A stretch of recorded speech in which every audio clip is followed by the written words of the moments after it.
First వార్త quash petition withdraw దిశలో వచ్చింది. సుప్రీంకోర్టు నుంచి వెనక్కి తీసుకున్న కేటీఆర్ హైకోర్టు తీర్పును సవాల్ చేస్తూ 9న సుప్రీంలో పిటిషన్. నేను విచారించిన అత్యున్నత న్యాయస్థానం హైకోర్టు తీర్పులో జోక్యం చేసుకోలేమని కామెంట్. ఫార్ములా ఈ కార్ రేస్ కేసులో అనూహ్య పరిణామం. మరోసారి నోటీసులు ఇవ్వనున్న ఏసీబీ ముగ్గురిని ఒకేసారి విచారించే అవకాశం అంటూ ఫార్ములా ఈ కార్ రేస్ కేసులో బుధవారం అనూహ్య పరిణామం చోటు చేసుకుంది. హైకోర్టు తీర్పును సవాల్ చేస్తూ సుప్రీంకోర్టులో బీఆర్ఎస్ వర్కింగ్ ప్రెసిడెంట్ కేటీఆర్ దాఖలు చేసిన స్పెషల్ లీవ్ క్వాష్ పిటిషన్ను విడ్రా చేసుకున్నారు. ఫార్ములా ఈ కార్ రేస్ కేసులో కేటీఆర్ క్వాష్ పిటిషన్పై సుప్రీంకోర్టు బుధవారం విచారణ చేపట్టింది. తెలంగాణ హైకోర్టు ఇచ్చిన తీర్పులో జోక్యం చేసుకోలేమని స్పష్టం చేసింది.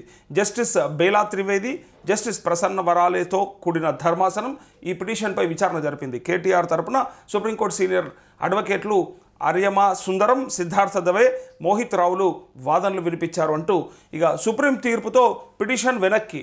ఏసీబీ తనపై నమోదు చేసిన కేసును కొట్టివేయాలని మాజీ మంత్రి బీఆర్ఎస్ వర్కింగ్ ప్రెసిడెంట్ కేటీఆర్ ఇచ్చినటువంటి పిటిషన్ ఏదైతే ఉందో క్వాష్ పిటిషన్, అది మళ్ళీ సుప్రీం చెప్పినటువంటి ఆ డైరెక్షన్స్కి వాపస్ తీసుకున్నట్టుగా ఈ వార్త.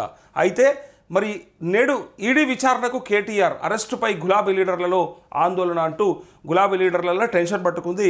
ఇలా ఎన్ఫోర్స్మెంట్ డైరెక్టరేట్ విచారణకి హాజరు కాబోతా ఉన్నాడు కేటీఆర్. సో ఈడీ విచారణ జరిపినప్పుడల్లా ఇప్పటి వరకు గతంలో మనము ఢిల్లీ ముఖ్యమంత్రిని చూసాం, అంతకంటే ముందు ఉప ముఖ్యమంత్రిని చూసాం మనీష్ సిసోడియా, కల్వకుంట్ల కవిత చూసాం. అంటే ఢిల్లీ లిక్కర్ స్కామ్కి సంబంధించి నేను చెప్పేది. వాళ్ళని ఈడీ విచారణకు పిలిచిన ప్రతిసారి ఈసారి అరెస్టు పక్కా, అరెస్టు ఖాయం అనేటట్టుగా వార్తలు వస్తూ ఉంటుండే. అంటే వాళ్ళు కూడా అట్లనే చేస్తారు. అంటే విచారణకు పిలిచినప్పుడే అక్కడ ఏవైనా సాక్ష్యాధారాలను కనుక వీళ్ళు ఇన్ఫ్లుయెన్స్ చేసే అవకాశం ఉంటుంది, బయటికి వెళ్తే ఒకవేళ వాటిని మార్చే ఛాన్స్ ఉంటుందని అనిపిస్తే అప్పటికప్పుడు అరెస్ట్ తీసుకోవాల్సి, అంటే అరెస్టు పైన డిసిషన్ తీసేసుకుంటారు. సో అరెస్టులు కూడా జరిగిపోతూ ఉంటాయి. అందుకే ఎన్ఫోర్స్మెంట్ డైరెక్టరేట్ ఎప్పుడు ఇన్వాల్వ్ అవుతుందంటే ఈ మనీ లాండరింగ్ జరిగింది అంటే ఏ ఇద్దరి మధ్యలో అయినా, ఏ రెండు సంస్థల మధ్యలో అయినా ఏదైనా తప్పిదం అంటే మనీ హవాలా రూపంలో, దీన్నే prevention of money laundering act అని కూడా అంటారు. సో మనీ లాండరింగ్ జరిగినటువంటి సందర్భంలో ఈడీ ఎంటర్ అవుతుంది. ఎవరైనా వాళ్ళ లబ్ధి కోసానికి ఏవైనా డబ్బుల్ని ఇటు నుంచి అటు, అటు నుంచి ఇటు ఏమైనా మార్పులు చేర్పులు జరిగినాయా అని చెప్పి మనీ ఇన్వాల్వ్ అయ్యి ఉన్నటువంటి ప్రతి చోట ఎన్ఫోర్స్మెంట్ డైరెక్టరేటు ఖచ్చితంగా విచారణ చేస్తుంది. సో దాని ప్రకారమే అందరిని కూడా అరెస్ట్ కూడా చేస్తుంటుంది. ఒకవేళ మళ్ళీ సిచ్యువేషన్ బట్టి అక్కడ బయటికి వెళ్తే తను సాక్షులను ప్రభావితం చేసే అవకాశం ఉంటుందని అనుమానాలు వస్తే అప్పటికప్పుడు అరెస్ట్ చేసే అవకాశం ఉంటుంది. సో అందుకే ఇవాళ అరెస్ట్ అవుతాడేమో అనే ఒక అనుమానం అయితే బీఆర్ఎస్ శ్రేణులలో ఉంది. అట్లే రాష్ట్రంలో ప్రజలు కూడా అనుకుంటా ఉన్నారు ఇవాళ అవుతుందేమో అని చెప్పి. బట్ ఇక్కడ పిటిషన్ ఎందుకు, విడ్రా ఎందుకు? కేటీఆర్ తీరును తప్పుపడుతున్న గులాబీ లీడర్లు, అనాలోచిత నిర్ణయంతో పార్టీ పరువు పోతుందని విమర్శలు, హడావుడిగా నిర్ణయాలు ఎందుకంటూ గుసగుసలు, ముందే న్యాయ నిపుణుల సలహా తీసుకుంటే బాగుండేదని డిస్కషన్, ఏసీబీపై చేస్తున్న ఆరోపణలో నిజం లేదని ఒప్పుకున్నట్టే కదా అని చర్చ అంటూ పిటిషన్ ఎందుకు, విడ్రా ఎందుకు అంటూ. పిటిషన్ ఎందుకు అంటే ఆయన హైకోర్టులో కూడా వేసిండు పిటిషను, ఇక్కడ కూడా డిస్మిస్ చేసింది. అట్లే సుప్రీంకోర్టుకు కూడా ట్రై చేసిండు.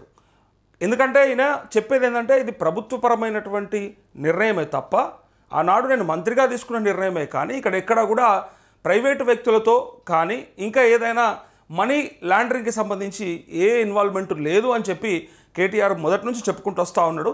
ఒకవేళ అలాంటి అంటే ఇప్పుడు యాంటీ కరప్షన్ ఆఫ్ బ్యూరో అంటే ఏసీబీ ఇన్వాల్వ్మెంట్ ఎక్కడ జరుగుతుంది, ఏదైనా అవినీతి జరిగింది అక్కడ ఏదన్నా లంచం చూపినరు అని అన్నప్పుడు ఖచ్చితంగా ఏసీబీ ఇన్వాల్వ్ అవుతుంది. సో అవినీతి జరిగింది అని అనుకుంటున్నప్పుడు మరి అక్కడ ఇప్పుడు హెచ్ఎండిఏ కూడా ఉన్నది, అక్కడ కంపెనీ కూడా ఉంది. ఏ కంపెనీకి అయితే ఆ ఫార్ములా ఈ రేస్ సంబంధించిన అప్పచెప్పినరో ఆ కంపెనీ పేరు కానీ అట్లా ఇక్కడ ఈ హెచ్ఎండిఏ పేరు కానీ చేర్చకుండా ఒక కేటీఆర్ని మాత్రమే లేదా దానకిషోర్ అంటే అరవింద్ కుమార్ సో దానికి సంబంధించిన ఎవరు మన కలెక్టరా ఓకే సెక్రటరీ వీళ్ళకు మాత్రమే ఎందుకు నోటీసులు వచ్చినాయి, వీళ్ళు మాత్రమే ఎందుకు అరెస్ట్ అయ్యే అవకాశం ఉంటుంది అని చెప్పి అనుకుంటా ఉన్నారు. ఒకవేళ ఇన్వాల్వ్మెంట్ ఉంటే వాళ్ళది కూడా ఇన్వాల్వ్ చేయాలి కదా హెచ్ఎండిఏని, అట్లే ఏ కంపెనీ అయితే తీసుకుందో ఆ కంపెనీ. అట్లాంటప్పుడు మరి ఇది ఎట్లా సాధ్యమవుతుంది, ఇది ఏసీబీకి ఎందుకు ఇవ్వాల్సి వచ్చింది అని చెప్పి దీన్ని ఛాలెంజ్ చేయడానికి ప్రయత్నం చేసిండు కేటీఆర్. అయితే ఇక్కడ చేసిన తర్వాత మరి క్వాష్ పిటిషన్ వేస్తే మళ్ళీ సుప్రీం తీర్పు ఏమో ఇక్కడ హైకోర్టులో చెప్పిన దాంట్లో మేము జోక్యం చేసుకోలేము హైకోర్టు తీర్పులో.